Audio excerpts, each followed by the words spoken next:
Hello, everybody, and welcome back to the Psychic in the City podcast. I am Sean McGeough, also known as Psychic in the City, and I want to thank you all for joining me again. It's another Friday.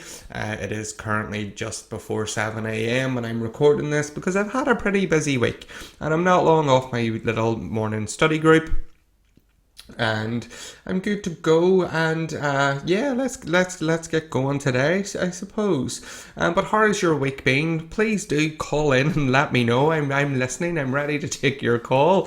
I've had a good week, I do have to say so. I've had a very, very busy week. But for those that don't know me, I should probably introduce myself a little bit more. So I'm Psychic in the City. You can find me on all of my social media.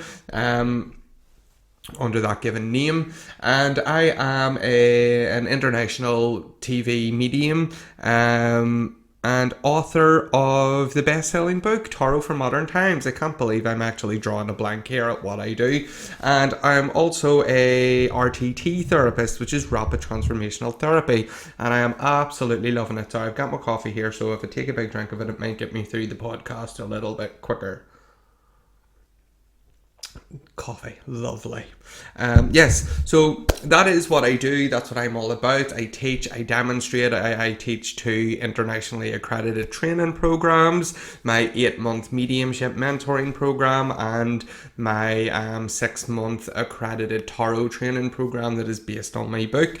But if you want to know more about the book, go and watch or listen to the last episode, because I do go into detail about that, or check out the description where there may be a link to get a free copy of Tarot for Modern Times. All you have to do is pay the shipping fees, really, you know.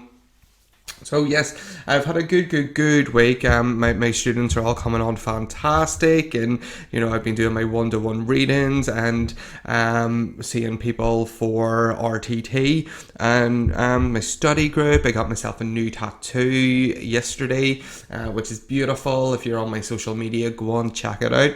It's another beautiful neck tattoo, and I have another one to get this month. So that's what my week has been like, and we're at the start of a brand new month, and as you know me, I'm all about the mindset. I'm all about, you know, learning how to better ourselves, and hopefully we can move towards our goals, you know, and support each other as doing that, because I'm very much a person that I do love to see people succeed. I do love to see people do well, and I very much so I'm that daft that I just like stay in my own lane, and I don't know what other people are up to, being in the same field as me or not. So you know, I do love whenever, you know, people tell me their successes, and also find out that things like my morning glory, the episodes on YouTube, not the actual thing, have helped people in sorting their mindset out. And I just really love to see those things. And you know, what a lot of people don't understand about mindset is that mindset actually means like that self-talk. Yes, we can have a positive or a negative mindset, you know, or an abundant mindset, or whatever it really is. But you know, do you really understand whenever people are talking about an abundant mindset, or a poverty mindset, or a scarcity mindset? Or would you understand it much more simpler if I say to you, it is the words that we say to ourselves, and it's the images that we hold in our mind? That is our mindset. That is it. It's the words that we tell ourselves, and it's the images that we hold in our mind. And you know, I love how the universe always just conspires to just get things done in the right way whenever you understand how the universe works. Because today in my little study group, we're studying the science of getting rich, and today's chapter is all about thinking in a certain way. And you know, one of the lines that really sort of stood out to me, which is something that I do want to just sort of read out to you, whenever it comes to things like the law of attraction, or creating your goals, manifesting your goals, all this type of stuff. I would probably want to read half a paragraph here to you, but just bear with me. So you must form a clear and definite mental picture of what you want. You cannot transmit an idea unless you have it yourself. You must have it before you can give it. And many people fail to impress thinking substance because they themselves only have a vague and misty concept of the things that they want to do, to have, or to become. It is not enough that you should have a general desire for wealth. Everybody has that desire. It is not enough that you should have a wish to travel, to see things, to live more. Everybody has those desires. And then it goes on to say, if you were going to send a wireless message to a friend, you would not send the letters of the alphabet in their order and let them construct a message for himself. Nor would you take words at random from the dictionary. You would send a coherent sentence, one which meant something. So that is a very, very important part whenever it comes to the words that we say to ourselves, the images that we hold in our mind, and the things that we're impressing, as the Science of Getting Rich says, the formless substance, the universe. So if we do not have a clear image of what it is that we want, down to the frickin' penny or the pound or the dress size or whatever it is, then we're not being clear in what we're given to the universe. We are 100% not we're not being clear, and what we're doing is we're giving the universe mixed signals, and what we're 100% going to get back is exactly what we're putting out, is that sort of vibration of confusion, of vagueness, of non-clarity.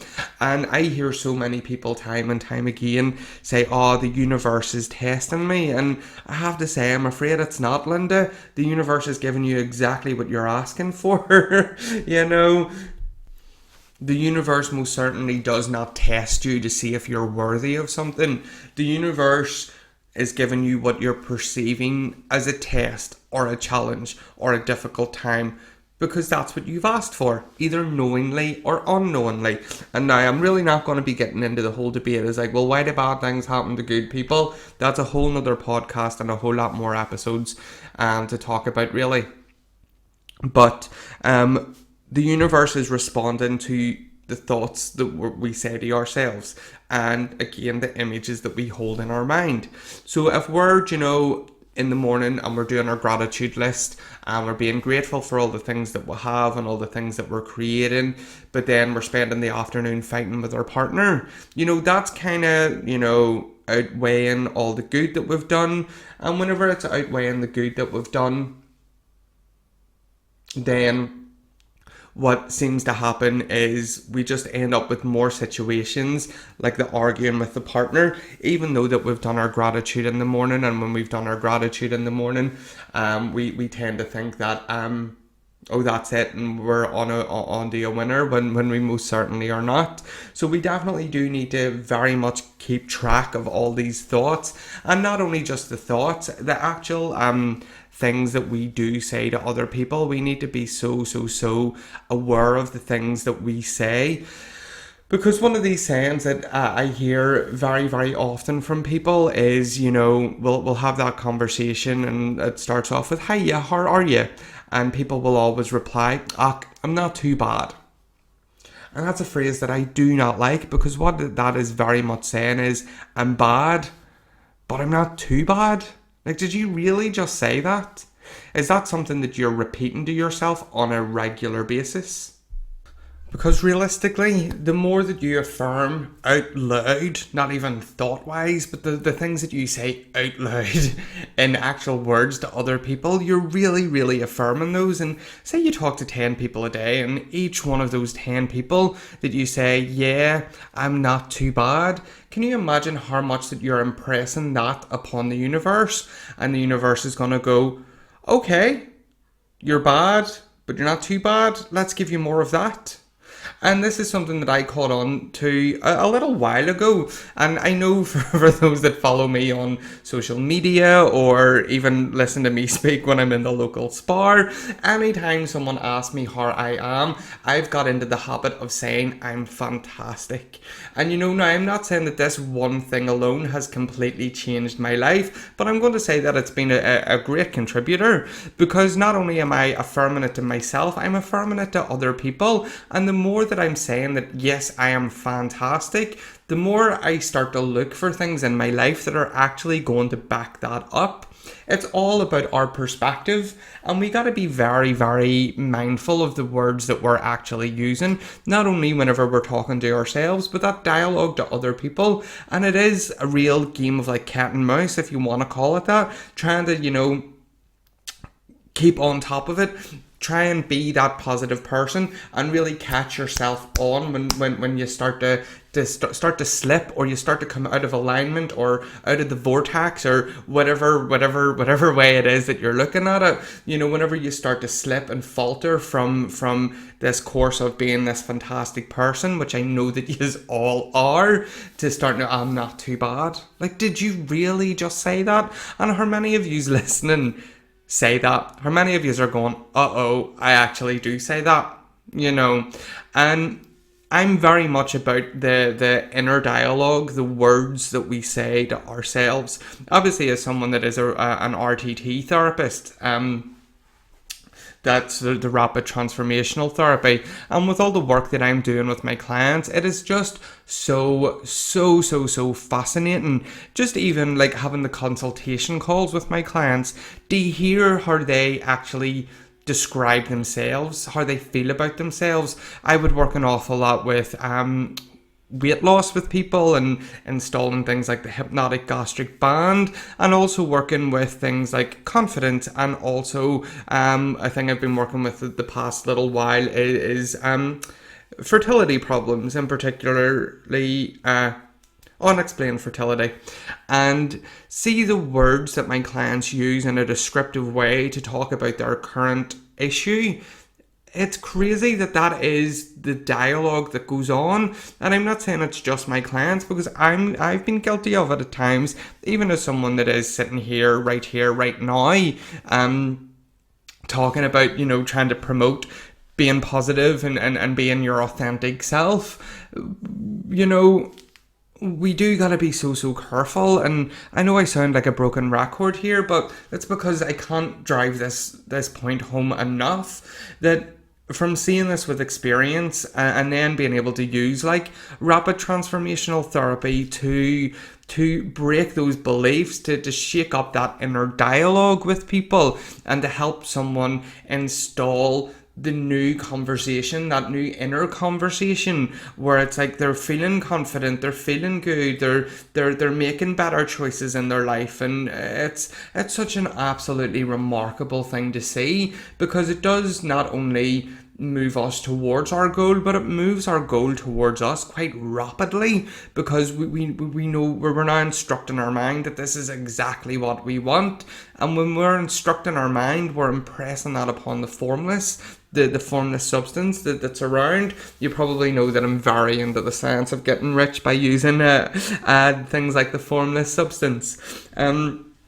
But it is so amazing. And like, I am running a 21-day challenge all about changing the inner dialogue. It's called You Got This. This isn't a sales pitch. If you're interested, check the link in the description of this podcast and join us, where we'll shatter old beliefs and reinstall a powerful new belief system, because that's what we really need to do. Like, how many times do you go throughout your day and you're having such a descriptive, visual, vivid conversation with yourself that is on the negative kilter? I think that's the word I'm looking for. You're sitting in traffic and you're like, oh my God, this is so stressful, I hate this. So you're saying that, and that's what you're going to create. And not only that, you're going to begin to manifest things in your body, as in, things that may affect your health, because you're instructing your mind going, I hate this. So your mind's going, right, we're under attack. I know what to do next time we're heading out this route, whether it be work or whatever. I'm going to give you diarrhea so you don't leave the house. I'm going to give you a migraine so you can't leave the house. But then at the same time, you're also impressing so strongly onto the universe, or the formless substance, that, oh, I hate this. And the universe goes, okay, here you go. Have some more. Because the universe is indifferent. Our mind is indifferent. It doesn't matter if it's positive or if it's negative. It just agrees, you know. So then there's the likes of that. There's, oh, my job is killing me. My commute is killing me. So what are you doing? You're impressing that that's what's going on, and that's what you're going to get back from the universe. Also, from my RTT, from my therapist point of view, and my training and working with my clients, you're instructing your mind, this is killing me, and what your mind hears is, we're under attack. So then you're going to begin to manifest the things that not get you into work, such as the headaches, the cramps, the flu, whatever it may be. You know, my children are driving me crazy. Now, I don't have kids. This again is just a quote that I'm using. And then again, it's the same as the last two examples that I've gave there. You're going to impress upon the universe, this is what I want. I want situations where my kids are going to drive me crazy. And God only knows what way your mind works when you're a parent. I'm not even going to begin to open that one, although maybe I think I should record a self-hypnosis track for parents and just give it out there so that you know that you are doing a great job. I applaud each and every one of you guys, you know. And our mind works, like I've said, by the words that we tell ourselves and the images that we hold in our mind. It all originates in thought. Thought then becomes an emotion. An emotion will dictate our actions, which in turn is our results in our life, really. So if we can change our thinking, if we can change our thought process around, then it's absolutely going to change that emotional cycle that we're in. It's going to change the actions that we take, and then it'll give us different, better results. Let's look at it this way. We'll have a bad thought. Let's talk about food, for example. We'll have a bad thought about our body, and then we'll start to feel a bit crap over that. And then the action that usually leads into that is us eating a packet of biscuits or a whole tub of ice cream. So there we have the thought, first of all. So say we'll look in the mirror and we're like, oh, I don't really like this. The thought turns into a feeling, which is maybe you're upset or disgusted at what you're seeing. You're feeling stressed out. You don't know what to do. Habit of thought, habit of feeling, habit of action, which is grab the food. So if we can change things at the habit of thought, then it's only going to change the emotions and the actions and the results. And that's why I work so great with RTT with my clients, because it gets to the root, and our minds learn by repetition. So, you know, we do the same things because we've done the same things. And it's a little bit hard to break those because that's just the way we're hardwired. And we need to program our subconscious mind in a different way. So again, we're not walking about going, my commute is killing me, my kids are... I'll let you pick whatever word you want to pick there to describe your kids. You know, my job is so stressful, it's killing me, and oh my God, how have I put so much weight on? You know, all of these things. So we can change those thought processes, but more importantly, change the belief that we have attached to those thoughts. Then we're obviously going to be in a different type of a cycle where whenever we look in the mirror, and despite how we look physically, say you have an RTT session and you're going to look in the mirror and you mightn't be at your goal weight or image or shape or size, but you look in the mirror and you're like, yeah, do you know what? I like me. And that's going to turn into a feeling of feeling good. Do you know those lovely feelings? You know, we're allowed to have those. And then because you feel lovely, you're going to be that little bit more confident. You're going to walk with your head held a little bit higher. And when you walk with your head held a little bit higher, maybe you're going to smile a little bit more. You smile a little bit more, you make someone else feel good. It has a knock-on effect. Now, obviously, that's it in a very simplistic term, but imagine feeling like that every day. You know, and there is... We are allowed to feel that way. We are allowed to feel good. We are allowed to feel comfortable where we are, despite whether something that you would... what's the word I'm looking for? perceived to be good, bad, or indifferent.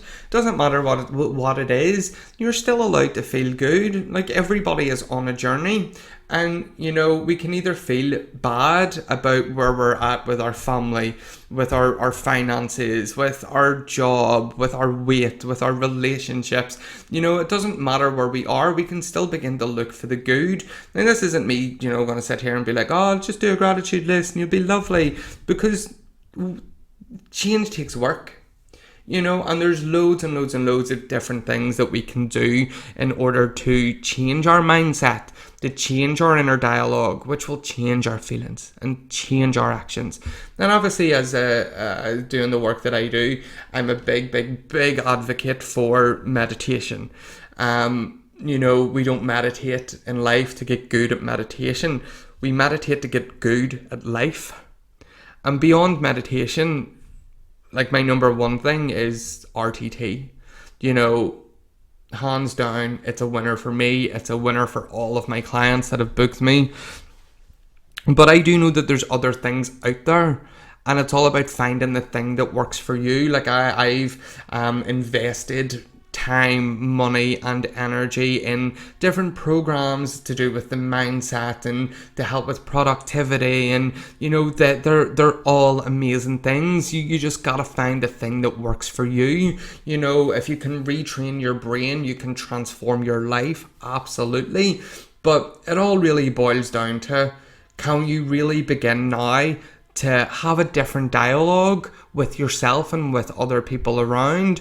And maybe you don't have or you're one of these people that has 1,000,001 reasons as to why you don't want to change, and that's okay. That is your journey, and there is plenty of people that are like that. They're just not my people. I don't anymore spend time around the negative Nancy's and the mood hoovers. And kind of like a lead on from last week's podcast, I try to surround myself with good people, to have good conversations, to reinforce good ideas, and I strongly suggest that you do this too. But if you do have 1,000,001 excuses as to why you can't change, then don't. Just don't do it. Don't change. Stay where you are, but be happy in that situation. You may as well just be happy where you are. There's no point in being where you are and being miserable, Or if you're someone like me, absolutely, you want to get up every day and you want to make a good impression on yourself, on people around you. You want to try and make people feel good, and that in itself is just fantastic, to be able to do that, and not only make people feel good, but you want to feel like you're doing something. Because for the very, very longest time, I was chasing my tail, and I was stuck in that, negative thought, negative emotion, negative action. So I know what it's like, and I know that it does take work. And I'm not going to be one of these people that are like, oh, it'll be great, sign up to my program, and all your problems will go away.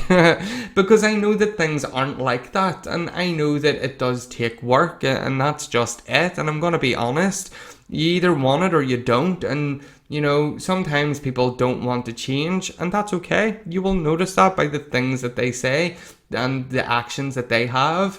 And if you are one of these people that does want change, then just stop talking about it and do it.